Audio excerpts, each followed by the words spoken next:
नमस्कार प्रेक्षकांनो, आकाश नम्रताची सुपारी फुटली आणि घरात लग्नाचा जल्लोष सुरू झाला.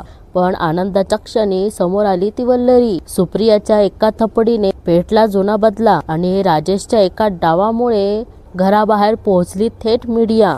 आता अर्णव ईश्वरी अडकणार का एका नव्या संकटात? आजचा भाग मिस केला तर खरंच खूप काही मोठं मिस कराल. प्रेक्षकांनो, चला तर बघूया आजचे रिव्ह्यू. आणि सुरुवातीलाच आपण बघतो की ईश्वरी आईला म्हणते की नको काळजी करू, होईल ना सगळं छान. सुप्रिया म्हणता हो ना. नमू म्हणते की हो आई. ईश्वरी म्हणते की नमूताईचं नाकाचं लग्नही छान होईल आणि त्यांचा संसारही छान होईल. आणि ईश्वरी म्हणते का होईल माहितीये? सुप्रिया काकू म्हणतात की का?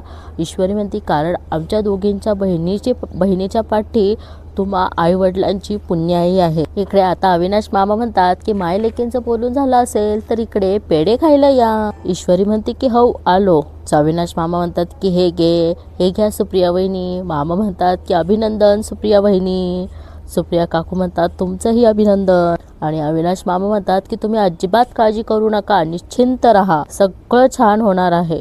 अविनाश मामा म्हणतात काय ना, तुमची ही मुलगी आमच्या घरात सून म्हणून जरी येणार असेल तरी ती वल्लरीसाठी, माझ्यासाठी ती माझीच मुलगी असणार आहेत आणि तसंच वागवणार आहेत मी तिला. आणि प्रेक्षकांना इकडे आता मामा थोडंसं खूप गंभीर होऊन बोलतात बरं का. ते म्हणतात की काय ना वहिनी, तुम्हाला खरं सांगू का, आता काय ना, आता आमच्या घरात ना हिंदोरी पदार्थ खाऊन घालणाऱ्या 2-2 सुना येतील.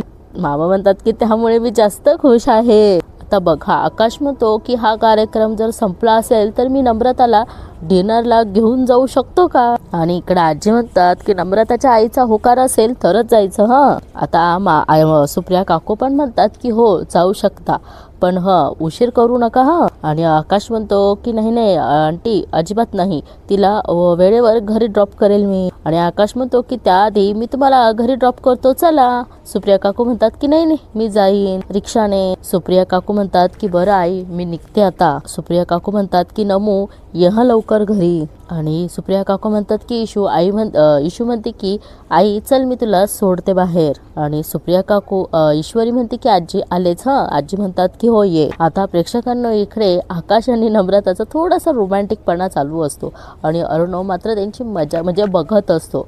आणि चला आता सुप्रिया काकू इकडे घराबाहेर तर पडलेल्या असतात, पण त्यांना समोर दिसते ती वल्लरी आणि फोनवर बोलताना. प्रेक्षकांना ही घरी नाहीये म्हणून ही कुठेतरी काहीतरी शॉपिंग करून आलेली दिसते. आणि बघा, सुप्रिया काकूने वल्लरीला बघितलं की त्यांना तेच आठवतं.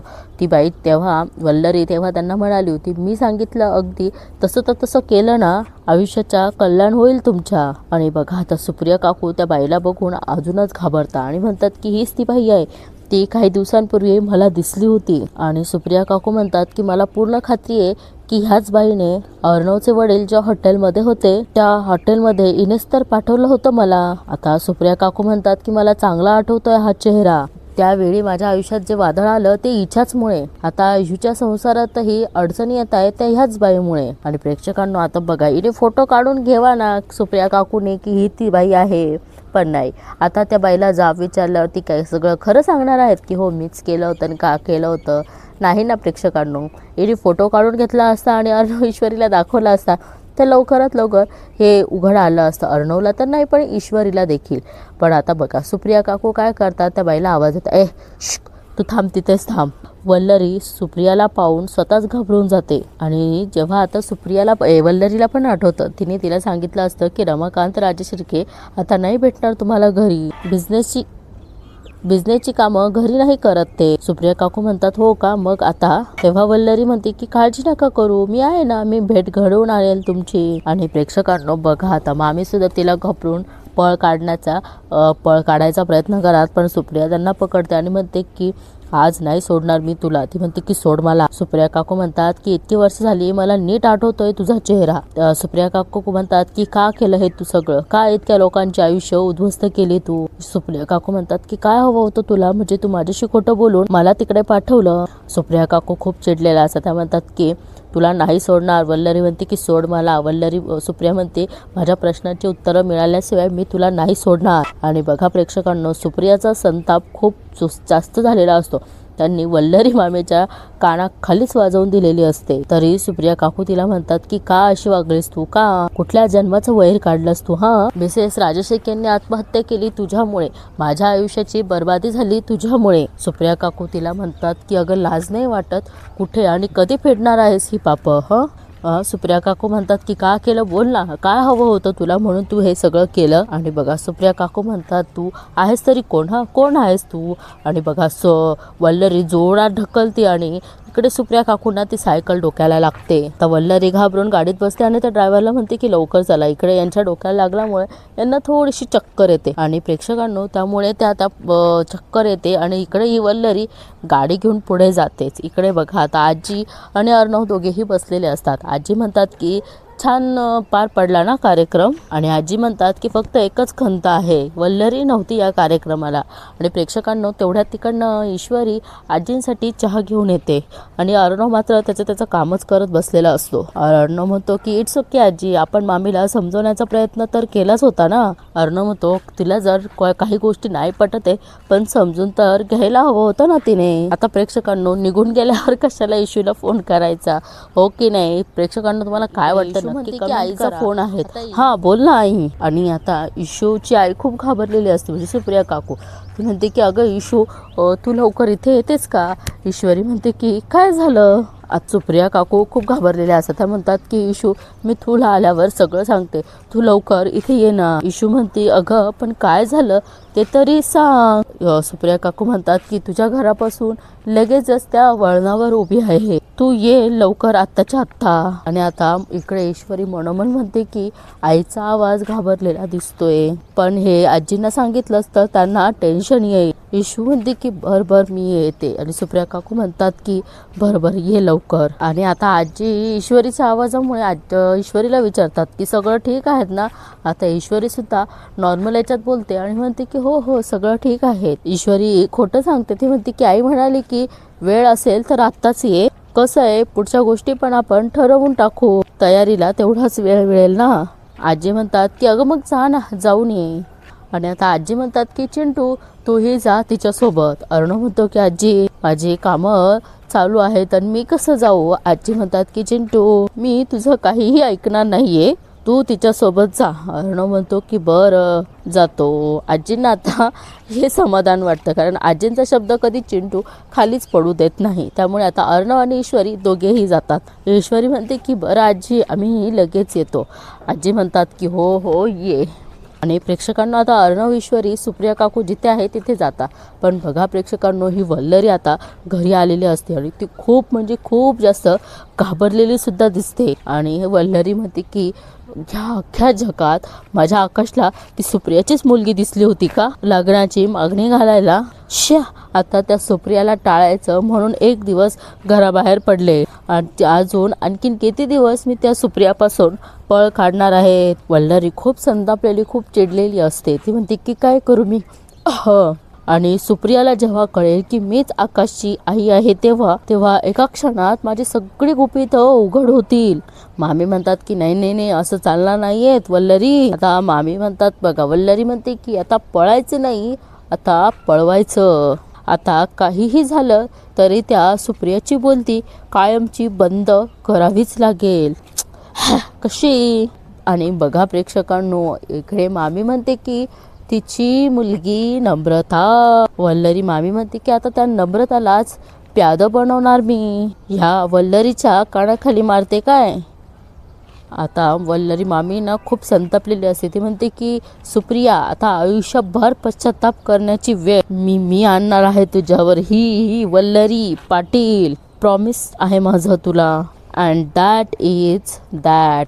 जो त्या सुप्रियाने गालावर मारलेला आहे ना तिथं असं कुरवाळत हात लावत ही वल्लरी मामी म्हणत असते. आणि आता बघा ईश्वरी अर्णव तर गेलेले असतात सुप्रियाकडे, पण आजी आणि अविनाश मामा दोघे बसलेले असतात. आजी म्हणतात की अवी आता हळूहळू लग्नाची तयारी करावी लागेल बरं का, नाहीतर तारीख जवळ येईल आणि सगळी घाई उडून जाईल. अविनाश मामा म्हणतात की अगं आई तू अजिबात काळजी करू नकोस.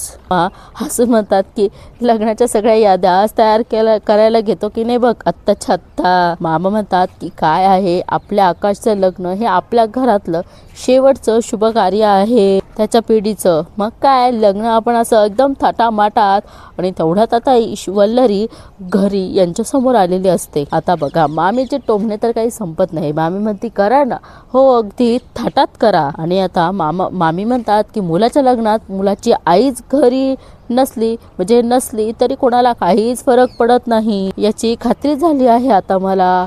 मी नुसती नावाला आई आहे अहो. वल्लरी म्हणते की या घरात माझ्या मतांना किंमत शून्य.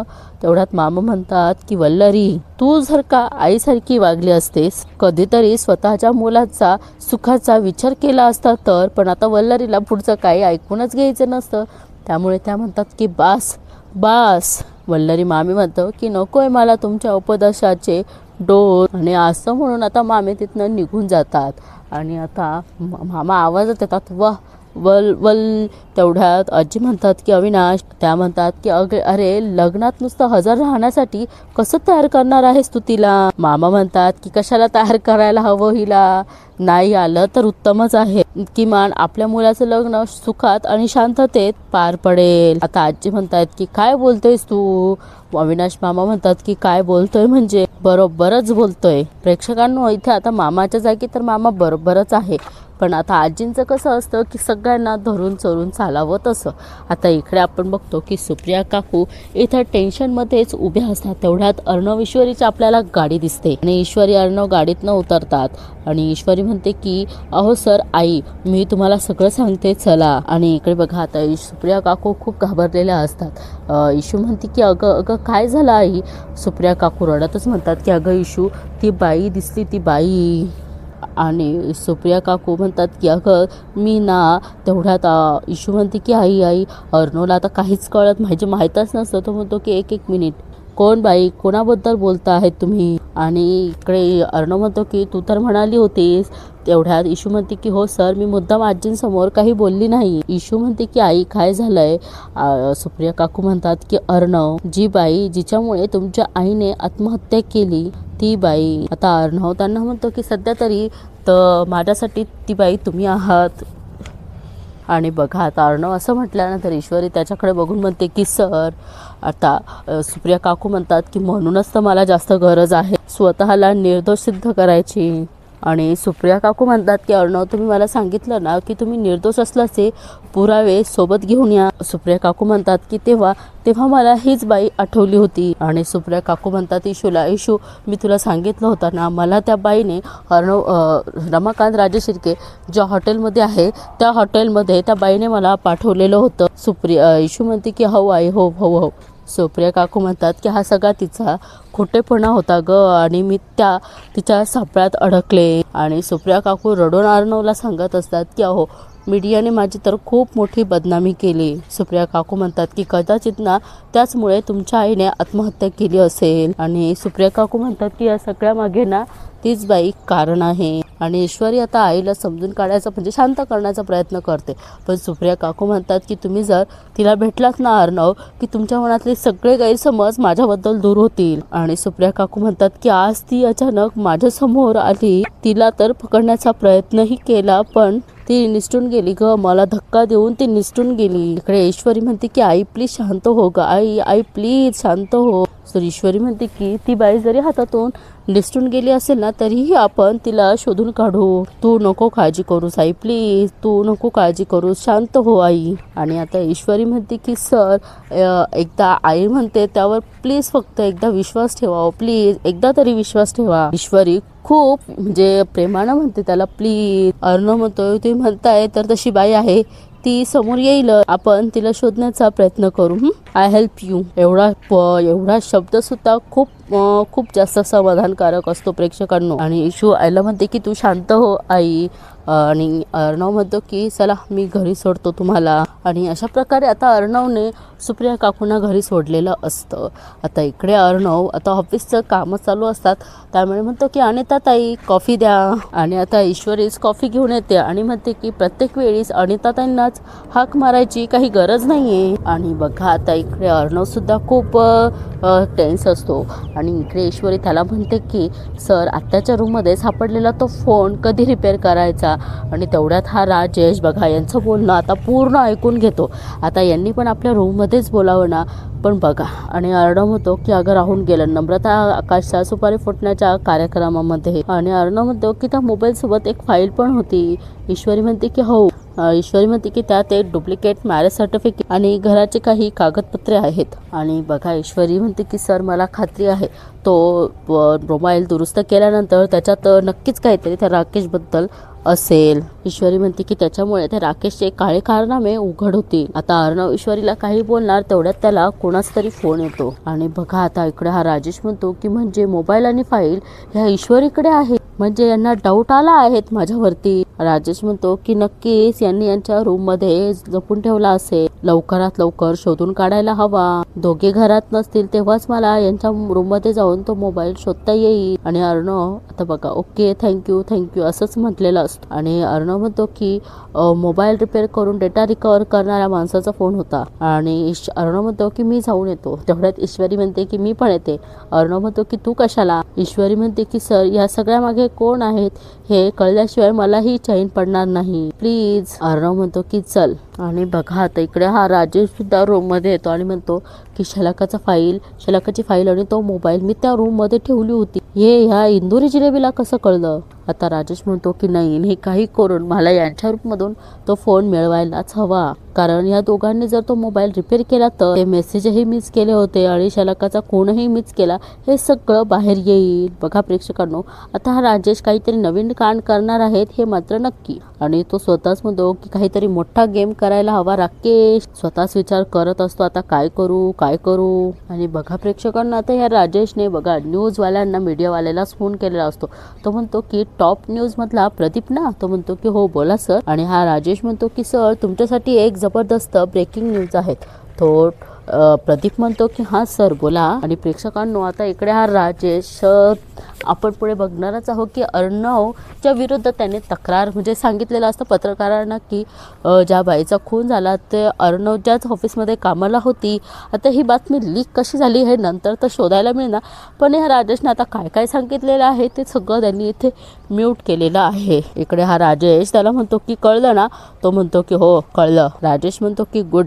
आणि बघा प्रेक्षकांनो याची तर काहीतरी दुश्मनी दिसते असंच वाटतं आहे, म्हणून तो प्रदीप म्हणतो की अर्णव राजे शिर्के आणि तिथनं निघून जातो. इकडे हा राजेश म्हणतो की अर्णव राजे शिर्के माझ्या वाकड्यात गेल्यावर काय होतं कळलंच आता तुला. आणि बघा आता अर्णव ईश्वरी सुद्धा ते मोबाईल रिपेअरिंग दुकानामध्ये आलेले असते. आणि अर्णव त्याला म्हणतो की हा मोबाईल रिपेअर करायचा आहे आणि याच्यातला सगळा डाटा रिकवर सुद्धा करायचा आहे. तो माणूस म्हणतो की खूप जुना मॉडेल आहे सर हा. ईश्वरी खूप रिक्वेस्ट करते, म्हणते की भैया बघा ना काही होतं का प्लीज बघा ना. आणि तो मुलगा म्हणतो की अहो मॅडम जुन्या मोबाईलचे पार्ट्स मिळत नाही, तू खूप झिकझिक करावी लागते. अर्णव म्हणतो की तुम्हाला हवे तेवढे पैसे देईल मी, हा मोबाईल रिपेअर झाला पाहिजे. आणि हा तो मुलगा म्हणतो ठीक आहे प्रयत्न करतो मी. अर्णव म्हणतो की किती दिवस लागेल. तो मुलगा म्हणतो की 2 दिवस तरी द्या सर. आणि अर्णव म्हणतो की 2 दिवसाच्या वर जास्त वेळ घेऊ नका, लवकरात लवकर रिपेअर करून द्या. आणि अर्णव म्हणतो की तुमचं काही कार्ड वगैरे आहेत का. तो मुलगा म्हणतो हो आहे ना देतो. आणि ईश्वरी म्हणते की जर हा मोबाईल रिकवर झाला ना, याचा डेटा रिकवर झाला ना की त्या राकेश बद्दल सगळी इन्फॉर्मेशन मिळेल आपल्याला. आणि तो मुलगा आता ते त्यांचं कार्ड त्यांना देतो, पण इकडे या राकेशला माहीतच नसतं. त्याला असं वाटतं की हे मोबाईल आणि फाईल घरातच ठेवून गेलेत की काय. आणि प्रेक्षकांनो इकडे बघा आपण बघतो की मामा आणि आजी येतात, ते म्हणतात. आणि इकडे हा राजेश आता यांच्या रूममध्ये जाणार, पण तेवढ्यात हे येतात आणि म्हणतात की आकाशचं लग्न हॉल बुक करून करायचा की डेस्टिनेशन वेडिंग करायचं हेच कळत नाही. आजी म्हणतात की म्हणजे ते मुंबईच्या बाहेर वगैरे जाऊन रिसॉर्ट वगैरे बुक करायचं तसंच का. मामा म्हणतात की हो करेक्ट अगदी तसंच. मामा म्हणतात की करेक्ट. काय हल्लीच्या पिढीला हे सगळं खूप आवडतं. मामा म्हणतात की काय अर्णव ईश्वरी बाहेर गेलेत म्हणून, नाही तर त्यांचाही सल्ला घेतलाच असता. आणि हा राजेश म्हणतो की अर्णव ईश्वरी तर बाहेर गेलेत, पण हे दोघं जण इथे बसले तर त्यांच्या रूममध्ये कसं जाऊ. आणि बघा हा आता त्यांना घाबरवण्याचा प्रयत्न करतो. म्हणतो आजी मामा तुम्ही न्यूजमध्ये बघितलं का काय दाखवलंय ते. आणि बघा आता न्यूजमध्ये असतं की शलाका पाटील ही मुलगी सात्विक फॅशनमध्ये कामाला होती आणि हिच्या खुणामागे सात्विक फॅशनचाच हात आहे असं बोललं जातं. आणि मामा म्हणतात की आई तुला ही शलाका पाटील आठवते. मामा म्हणतात की जिला तो पूजेचा मान दिला होता. आजी म्हणतात की हो रे आठवतंय मला. मामा म्हणतात तीच आहे ती. आणि आणि ते न्यूजवाले म्हणतात की मृतदेह मुंबईच्या दहिसर भागात सापडला. एकच खळबळ उडाली आहे. त्यांच्या ऑफिसमध्ये काम करणाऱ्या महिलांमध्ये जबरदस्त असंतोष असल्याचंही बोललं जातंय. आणि आजी म्हणतात की काय चाललंय काय हे. राजेश म्हणतो की आपल्या अर्णवचा हात आहे या खुनामागे असं म्हणतायत ते. मामा म्हणतात काय बोलताय काय जावई बापू तुम्ही. राजेश म्हणतो की अहो ते हे जे बोलताय तेच मी आजींना सांगतोय. आणि बघा आता मीडिया बाहेर येऊन म्हणत असते की अर्णव राजेश शेळके हाय हाय. बघा आता यांनी याला तर बाहेर काढलेलं असतं आणि याला ती फाईल आणि मोबाईल शोधायचा असता. हा चान्स याला मिळालेला असतो. आणि इथेच मालिकेचा